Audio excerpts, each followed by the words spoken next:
তুমি শুধু দেখো এটা কোথায় ঝুলে ঝুলে কাজ করে। তো নিজেদের লাইফ রিস্ক করে এইসব কাজ করছে। তুমি আর আমি করতে গেলে তো আমাদের একবার হলেও ভয় লাগবে। ভুল তো এখানে বলবো না, আমারই ভুল ছিল। প্রবলেম আমারই হয়েছে। আমি এখানে ট্রেড নিয়েছিলাম, একটা ক্যান্ডেলেই পুরো আমার ওয়াইপ আউট করে দিয়েছে আমাকে।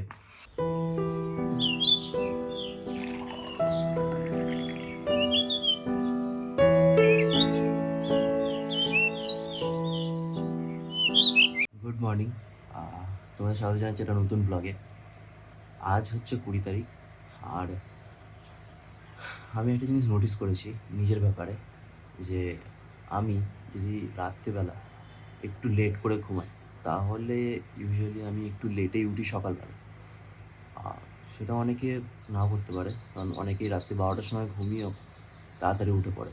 বাট আমি জানি না কেন, আমি যদি রাত্রির 11টা 11:30টার সময়ও ঘুমাই তাও আমার মনে হয় যেন আমি একটু সকালবেলা ঘুমাই, উঠতে পারি না আমি সকালবেলা। ইউজুয়ালি যদি আমি 9:30 থেকে 10টার মধ্যে ঘুমিয়ে পড়ি তাহলে আমি হার্ডলি 5টা থেকে 5:30টার মধ্যে আমার ঘুম ভেঙে যায় অটোমেটিক্যালি। আমি জানি না এটা আমার কী করে হয়, বাট যদি আমি 11টা বা 11:30তেও ঘুমাই তাও যেন আমার ঘুম ভাঙতে চায় না, তাও ভাঙতে ভাঙতে 6টা 6:30 বাজিয়ে দেয়। তো আমাকে এটার উপরে কাজ করতে হবে।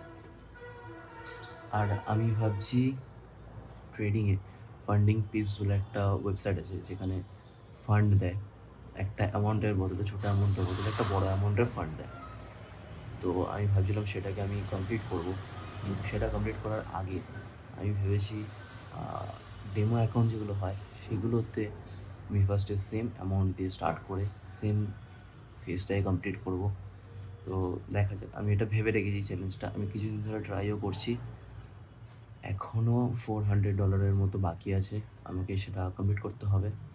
সরি, 400 না, $300 মতো বাকি আছে, সেটা আমাকে কমপ্লিট করতে হবে। যদি আমি কমপ্লিট করতে পারি তাহলে আমার ফেজ 1 কমপ্লিট হবে। এটার মধ্যে না দুটো ফেজ আছে, ফেজ 1 ফেজ 2। সো আমি ভাবছি এটা কমপ্লিট করবো। ফেজ 1-এ কী হয়, ফেজ 1-এ আমাদের $5,000 মধ্যে $400 করতে হয়। আর ফেজ 2-তে কী হয়, আমাদের $5,000 মধ্যে আমাদের $250 করতে হয়। সো আমি এটা এখন ডেমো অ্যাকাউন্টে করছি। যদি আমি এটা করতে পারি তাহলে আমি পরে গিয়ে টাকা লাগাবো। দেখা যাক আমি এটা কত দিনে বা কীভাবে করতে পারি, তাহলে আমি বুঝবো যে আমি ক্যাপেবল, দেন আমি টাকাটা লাগাবো। আমি ওই জন্য আগে থেকে টাকাটা লাগাতে চাইনি। আগে আমি ক্যাপেবল কি না সেটা দেখি, তারপরে গিয়ে আমি টাকাটা লাগাবো। তো তোমাদের সাথে আরেকটা জিনিস শেয়ার করার আছে, সেটা এখন পর্যন্ত, সেটা কিছুক্ষণ পরে করছি, তোমাদেরকে দেখাবো আমি পরে। তো চলো এখন আগে পিসিটা অন করি, দেন পিসিতে কাজ করতে বসি। তার আগে ভাবছি একটুখানি পড়াশোনা করে নিই, কারণ সামনেই সেমিস্টার আছে। তো পড়াশোনা করার পর পিসিটা অন করে পিসিতে ট্রেড করব। তো চলো এখন টাইম ওয়েস্ট না করে কাজ। ও হ্যাঁ, আর একটা কথা, আমি ডিসিপ্লিন থাকতে পারছি না। আমাকে ওটা নিজের উপরে কাজ করতে হবে, আমাকে ডিসিপ্লিন থাকতে হবে। আমি চাই আমি ডিসিপ্লিন থাকি। আমি ট্রেডিং জার্নাল শুরু করেছি, আর নর্মাল জার্নালও শুরু করেছি, সেটা বাদ দাও। ট্রেডিং জার্নাল শুরু করেছি, ট্রেডিং জার্নালে আমি ডিসিপ্লিন আর কনসিস্টেন্সি থাকতে চাই। তো দেখা যাক কতদিন পারি। চলো আজকের ডেটা এখানেই শুরু করি, আর তোমার সাথে দেখা করছি কিছুক্ষণ পরে, পড়াশোনা করার পরে, কারণ পড়ার সময় আমার মনে হয় না ভিডিও করাটা ঠিক। চলো আপাতত শুরু করা যাক। আমি এখন মার্কেট দেখতে বসেছিলাম। একটা জিনিস আমি নোটিস করলাম, তোমাদেরকে আমি দেখাচ্ছি, ওয়েট। গোল্ডে ট্রেড করার জন্য আমি মার্কেটে বসেছিলাম। মার্কেটটা আজকের একটু অ্যানালাইজ করছিলাম, ফ্রাইডে। সো আমি দেখছি আগের দিন মার্কেটে রাত্রেবেলা একটা কাপ অ্যান্ড হ্যান্ডেল বানিয়ে মার্কেট এখান থেকে ব্রেকআউট দিয়েছিল। মার্কেট যেমন ব্রেকআউট দিয়েছে, ব্রেকআউট দেওয়ার পর এই যে রেজিস্ট্যান্সটা ছিল, রেজিস্ট্যান্স থেকে আবার রিভার্স মেরে দিয়েছে, ফুল রিভার্স মেরে পুরো একদম সাপোর্ট লেভেল অব্দি এসেছে মার্কেট, তোমরা দেখতেই পাচ্ছ। তো এতে বোঝা যায় যে সাপোর্ট আর রেজিস্ট্যান্স কাজ করে। আমি এই দুটো মার্ক করেছিলাম যে এখানে রেজিস্ট্যান্স থেকে পুরো সাপোর্টে এসেছে। তো এতে বোঝা যাচ্ছে যে গোল্ড সেতে ভালো মতো কাজ করে। বেসিক্যালি ব্রেকআউট ট্রেড করতে পছন্দ করি, কারণ গোল্ডে ব্রেকআউটটা খুব ভালো আসে। গোল্ড ফার্স্টে কী করে, একটা রিজেকশন দেখায়, ফেক ব্রেকআউট বানায়, ফেক ব্রেকআউট বানিয়ে দেন উল্টো দিকে যায়। তো সো তোমরা একটু ভালো করে বুঝো গোল্ড, তারপরে ট্রেড করো। তার আগে কিন্তু ট্রেড করতে যাবে না, আগে বুঝবে তারপরে গোল্ড ট্রেড করবে, কারণ গোল্ড যেরকম ভালো সেরকম খারাপ। চলো আমি আমার মার্কেট অ্যানালাইজ করি, বাদ বাকি তোমার সাথে পরে কথা বলছি। রুটি আলুর দম আর মার্কেট বেশ ভালো কম্বিনেশন, কি বলো তোমরা? আমি না একটা জিনিস ফলো করি, সেটা হচ্ছে যে উইকের এন্ডে মানে ফ্রাইডে তো মার্কেট খোলে, অবশ্যই খোলে, আমি ওই দিনটা ট্রেড করি না। আমি জানি না কেন, বাট আমার মনে হয় না যে ওই দিনটা ট্রেড করার কথা। সো আমি ফ্রাইডেটা বাদ দিই। হ্যাঁ জানি সেন্সেক্সের এক্সপায়ারি থাকে, বাট আমি ওই দিনটা একটু বাদ দিই। আমি ওই দিনকার ট্রেড করি না, আমার ঠিক ভালো লাগে না ওই দিনকার ট্রেড করতে। আমার মনে হয় ওই দিনকার মার্কেটটা ছেড়ে দেওয়াই ভালো, মার্কেটের মতোই চলুক। প্রত্যেক দিন ট্রেড করার কী আছে, আমি তো এটাই বুঝতে পারি না। আমি প্রত্যেক সপ্তাহে বৃহস্পতিবার অবধি করছি, সোম থেকে বৃহস্পতি করছি, তো আবার শুক্রবার করার কী আছে? শনিবার ওপর তো এমনিই বন্ধ, তো আমি একদিন বাদ দিয়ে দিই যাতে আমার মাথাটাও রেস্ট পায়। আর সবথেকে বড় কথা, আমি সেদিনকার ভাবি একটু ফরেক্সে ট্রেড করার কথা, তো আমি আজকেরও ভাবছি ফরেক্সে ট্রেড করবো। সো আমি গোল্ড চুজ করেছি, দেখি আমি গোল্ড কখন কীরকম যায় আসে, তারপরে ট্রেড নেব। এখন তো সেটআপ তৈরি হচ্ছে না, একটা হয় 12টার দিকে হয়, আর একটা হয় সন্ধ্যে 7টার দিকে, 6:30 থেকে 7টার দিকে। তো দেখি ওই টাইমে নেওয়ার চেষ্টা করব।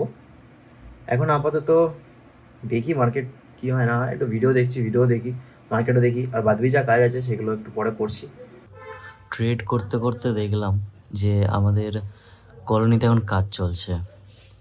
সো এখন কাজ হতে হতে আমার বাড়ির সামনে এসেছে, মানে সরি আমার জানালার সামনে এসেছে। সো এরা তুমি শুধু দেখো এটা কোথায় ঝুলে ঝুলে কাজ করে, দেখতে পাচ্ছ কোথায় নামছে? এই যে জিনিসটা দেখছো না, তোমাদের জুম করে দেয়, এই জিনিসটা এখানে ওরা এখন বসে তারপর কাজ করবে। এতটা ঝুলে ঝুলে কাজ করতে হয় ওদেরকে, মানে ভাবো জাস্ট কতটা রিস্ক, শুধু ভাবো যে ওখানে ঝুলে ঝুলে ওদেরকে এখন কাজ করতে হবে। মানে এমনও লোক আছে যারা কত খাটে এইভাবে নিজের লাইফ রিস্ক করে, শুধু নিজের সংসার চালানোর জন্য যে কতটা পরিমাণে খাটতে হয়, নিজের লাইফ রিস্ক করে এরা এইভাবে খাটছে। এমন অনেক লোক আছে যারা, মানে কি বলবো, যাই হোক বললে খারাপ লাগবে। সো এদেরকে, এদের লাইফে এত কষ্ট, এরা কি করবে? এদেরকে ঘর চালানোর জন্য করতেই হবে কিছু না কিছু। সো নিজেদের লাইফ রিস্ক করে এইসব কাজ করছে। আমি এখন বসে আছি 4তলার ওপরে, যদি ভাবো, বলতে নেই ভগবান না করুক, যদি পড়ে যায় কোনো টাইমে তাহলে কতটা রিস্ক থাকতে পারে। হ্যাঁ যদি এটা সেফটি নিয়েই আসে, বাট তাও রিস্কও থাকে, তাই না? তুমি আর আমি করতে গেলে তো আমাদের একবার হলেও ভয় লাগবে। এরা সেই ভয়টাকে জয় করে এইভাবে কাজ করছে, এদের জন্য একটা হ্যাটস অফ। স্নান করা কমপ্লিট করে নিয়ে আমি এখন বসেছি ফরেক্স মার্কেট নিয়ে, কারণ ফরেক্সে না 12টার দিকে একটা মুভ দেয়। সো এখন যদি 1টা বাজে, আমি একটা ট্রেড নিয়েছি, আমার ট্রেড চলছে এখনও, জানি না কী হবে। তোমাদেরকে দেখাচ্ছি আমি ট্রেডটা, বাট বলতে পারবো না আমি ট্রেডটা আমার পজিটিভে যাবে বা নেগেটিভে যাবে, সেটা তো দেখা যাবে তখন। বাট আমার যতদূর মনে হচ্ছে এখন ট্রেডটা উপরে যাবে, একটু টাইম লাগবে বাট ওপরে যাবে, কারণ ওপরে এখন কোনো রেজিস্ট্যান্স নেই। সো রেজিস্ট্যান্স অবধি তো যাবে আশা করছি আমি, তার মধ্যে যদি ব্রেক ইভেন চলে আসে তাহলে কেটে দেবো, দেখা যাক কত কী যায়। তোমাদের আমি ট্রেডটা দেখাই, তুমি শুধু দেখো, বাট দেখা যাক এবারে। তোমরা এখানে হয়তো দেখতে পাচ্ছ এখানে আমার একটা ট্রেড চলছে, বাট ট্রেডটা এখনও বেশি দূর যায়নি। আমি এখানে 0.2 লটের একটা ট্রেড নিয়েছি, দেখি ট্রেডটা কত দূর যায়। এইখান অবধি একটা রেজিস্ট্যান্স আছে, আমার যত সম্ভব এইখান অবধি যাবে। হ্যাঁ একটু টাইম লাগবে, আমি এটা 15 মিনিটের চার্ট দেখছি, তোমরা দেখতে পাচ্ছ এখানে 15 মিনিট লেখা আছে। সো 15 মিনিটের চার্টে এটা হচ্ছে আমার ট্রেডটা চলছে, তো দেখা যাক কত দূর কী যায়। চেক, আমার এখানে এসএল হিট করে দিয়েছে। সো এই ট্রেডটা আমার দিকে যায়নি, এই ট্রেডটা আমার এসএল হিট করে দিয়েছে। এখন আর ট্রেড নেবো না আমি, কারণ এখন এমনিতে 1টা বেজে গেছে। তো এখন যদি আমি ট্রেড নিই, এখন মার্কেট সেরকম ভলিটাইল থাকবে না। সো আমি এখন ট্রেড নেবো না, আজকের মতো ট্রেড শেষ তো আমি বলবো না। আমি বিকালবেলায় 6:30 থেকে 7টার দিকে একটা ট্রেড নেওয়ার চেষ্টা করব, ওই টাইমে একটা মার্কেট ভলিটাইল থাকে, কারণ সেশন শেষ হয়, তাই জন্য ওই টাইমে মার্কেটে একটু ভলিটাইল দেখায়, মার্কেট আপ বা ডাউন যায়, দেখা যাক তখন কি যায়। এখন আমার এসএল হিট করেছে মানে আমি এখন আপাতত আর নেবো না, তো বিকালবেলা দেখা যাক কী হয়। চেক, আমি এখানে ট্রেড নিয়েছিলাম, ট্রেডটা ঠিক নিচে যাচ্ছিলো, 7টার একটা নিউজ ছিল, আমার একদম খেয়াল ছিল না।